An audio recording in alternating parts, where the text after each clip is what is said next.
Hello, and welcome to my first commentary video. My name is Sierra. I'm an editor, a How to Train Your Dragon enthusiast, and you might know me from this channel, but maybe from TikTok as well. Today, I am going to talk about Snotlout's character because I feel like he's very misunderstood, especially by those who've only seen the movies. If you pay attention to the series, then you'll notice that there's actually way more depth to his character than meets the eye. Today, I'll be talking about a few different topics: Snotlout's general behavior, his father's Snotlout, his mother, who we don't actually get to see in any of the series, but Snotlout does mention her sometimes, Snotlout's character development, and lastly, Snotlout any How to Train Dragon live action. But before we go any further, I just want to thank you all for 70 subscribers. You guys being here really keeps me going when it comes to making videos, so I really did want to thank you all for that. Now let's get started. Also, a little warning up ahead, the voice changer actually changes up the words sometimes or mispronounces them, so I just wanted to let you know before watching the entire video. Just know that I'm trying, okay?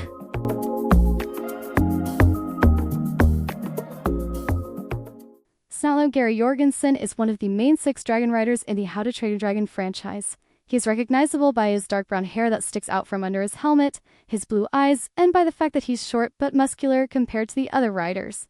He first gets introduced when Hiccup talks about the other teenagers in the first scene of How to Train Your Dragon, which was released in 2010. Oh, and that's Fish Legs, Snotlout.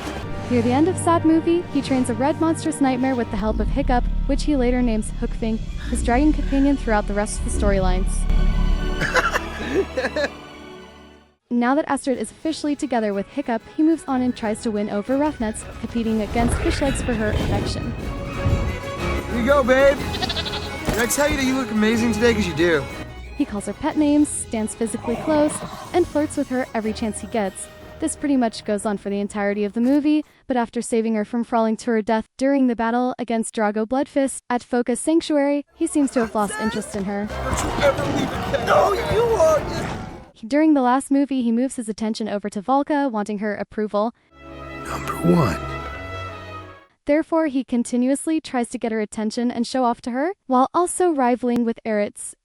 So as you might have noticed, there is this pattern in all 3 of the movies where Snotlout is trying to show off, trying to be the best, but also trying to impress a certain someone.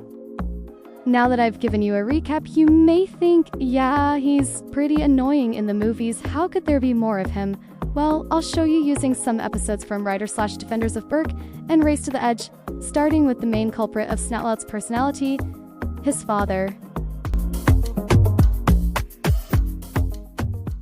You may not have noticed, but Spider actually makes a few brief appearances in the movies.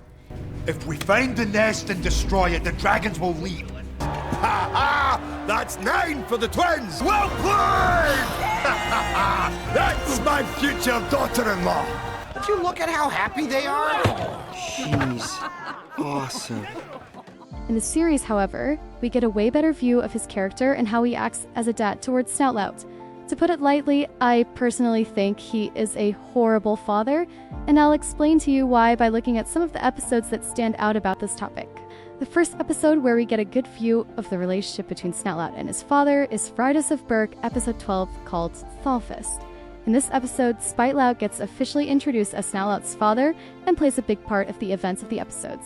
In the beginning, we can see Snotlout winning one of the games and celebrating together with his father and getting cheered on during the opening ceremony. This may suggest that the relationship is quite strong, also taking into consideration how much Snotlout looks up to Snotlout, but in reality, it's quite the opposite. During the Dragon Games, Snotlout gets hurt while attempting to perform his stunt called the Rings of Deadly Fire. Snotlout doesn't seem concerned at all about the fact that Snotlout might have gotten really hurt, Spouting gets visibly upset about him losing the game.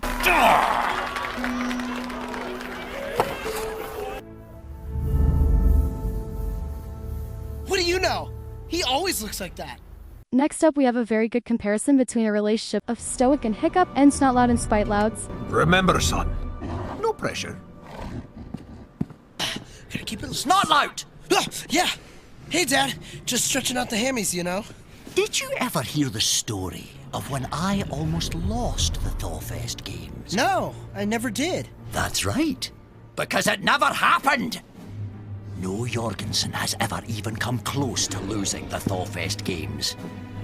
Don't you be the first.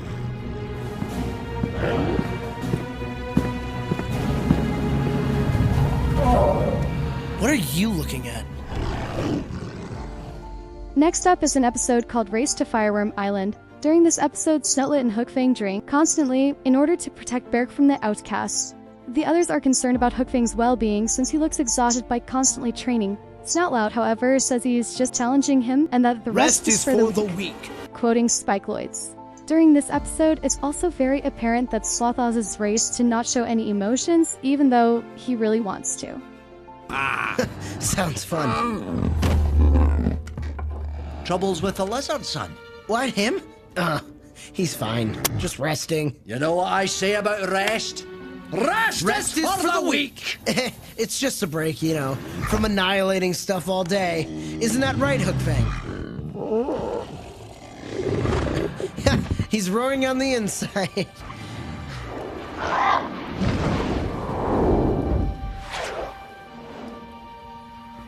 You know, boyo, as Viking warriors, if our swords are not cutting properly, we sharpen them.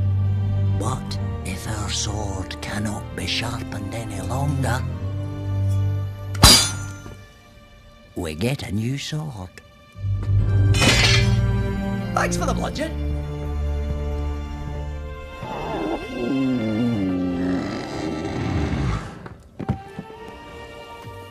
Now that we've seen his teenage years, we're now going to continue into his young adulthood in Race to the Edge.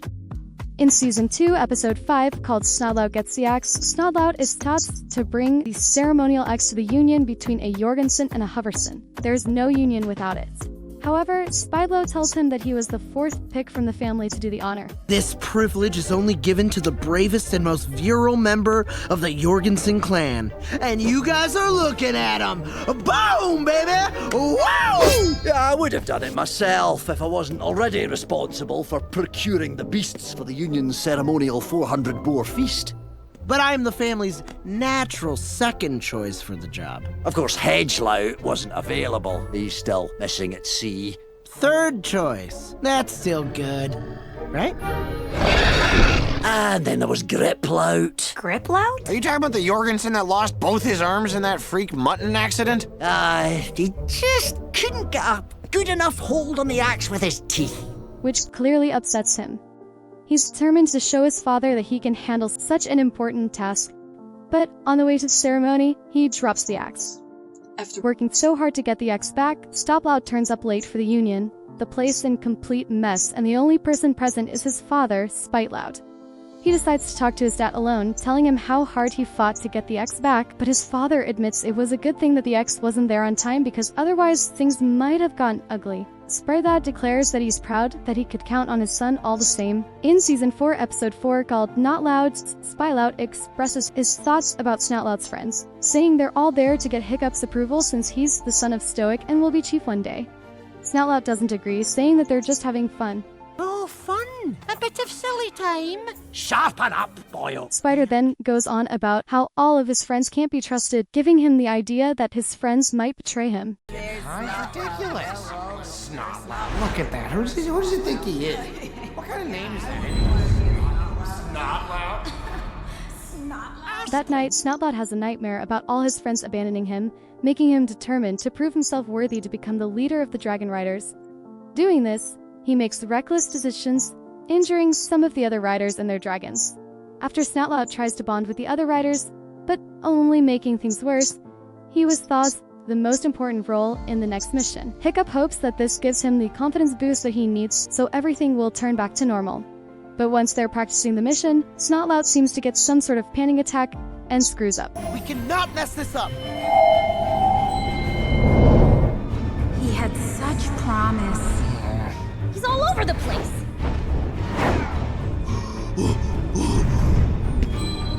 Always hoped you'd become the leader of the Dragon Riders, but you never had what it took, did you? Drop it! No, don't drop it, Hookfang! You want to be like your old man.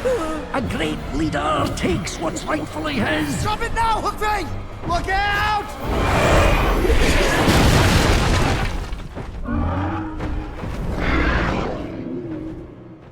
He then decides that he is no longer fit to be a Dragon Rider and gives up. So in short, Snotlout puts Snotlout under a lot of pressure to meet the high standards he has set to be a great faking. Because of this, Snotlout experiences a lot of insecurity and anxiety. Now, you might wonder, Sierra, why aren't you talking about the endings of the episodes? Well, I'll get to that in a chapter about Snotlout's character developments. But first, we're going to talk about Snotlout's mother. Despite his rocky relationship with his father, he seems to have quite a close one with his mom. I personally think it's really sad that we never get to see her in the shows. We never even got a name. But still, every time Snotlout mentions her, he seems to show this softer side to him that doesn't come out often. The first time she actually gets mentions in this series is in Race to the Edge Season 2, Episode 3, called Night of the Hunters Part 2. Snotlout talks about how his mom taught him everything he knows. My mother taught me everything I know. And when some stitches get loose, he fears that his mom will be so disappointed. Then, in Season 3, Episode 2, Galt Crest Course, he gets to experience the hatching of a newborn fireworm. When the fireworm hatches, he holds it gently, rocking it from side to side, while softly singing a lullaby that his mom used to sing for him. Papa Blackjack, have you any fur? Yes, sir, more than you can muster. I'll be the judge, said the little Viking boy. Gimme, or I'll mace you into a toy. My mom used to sing that to me. And lastly, in Season 4, Episode 2, called Gruff Around the Edges, he gets a letter from his mom that the twins somehow got their hands on. The letter reads, "I miss your snuggles too," signed by Mommy. Signed Mommy. Hey, that's private! This suggests that Sutton is still very close to his mom, even though he's in his late teens. Near the end of Race Firearm Island, Snotlout tells Hookfang that he's not just another sword, despite what his father has said.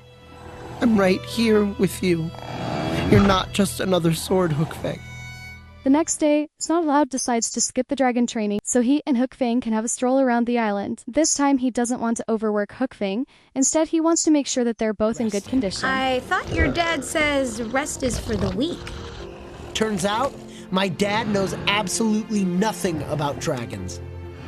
I just want to take it easy until Hookfang is back to his old self. After giving up being a dragon rider, Snotlout discovers that the mission the others went on is a trap. Wait a second. If dragon root grows in the sun, then the hunters must be hiding something else underneath those camouflage tarps. Hookfang! It's not that Hookfang narrowly make it on time to warn the other riders, just when large arrows are being launched all around. Snotlout, it's a trap! He refuses to leave Asterix's ring unguarded again, even though she says that he should. But just before Smudder can respond again, he notices an arrow headed for Hickok and Toothless. Without a second thought, he shields him from the arrow, but he gets hit instead, falling onto the ground while being unconscious. After winning the battle, the other riders regroup, and fortunately, Stoddard wakes up shortly after. You saved my life. Yeah, 2 times. He later tells with Hiccup about how he can still grow into becoming a leader, but that he'll do it in his own way and not how his father wants it. Hickok admires his determination, implying a similarity of their destinies.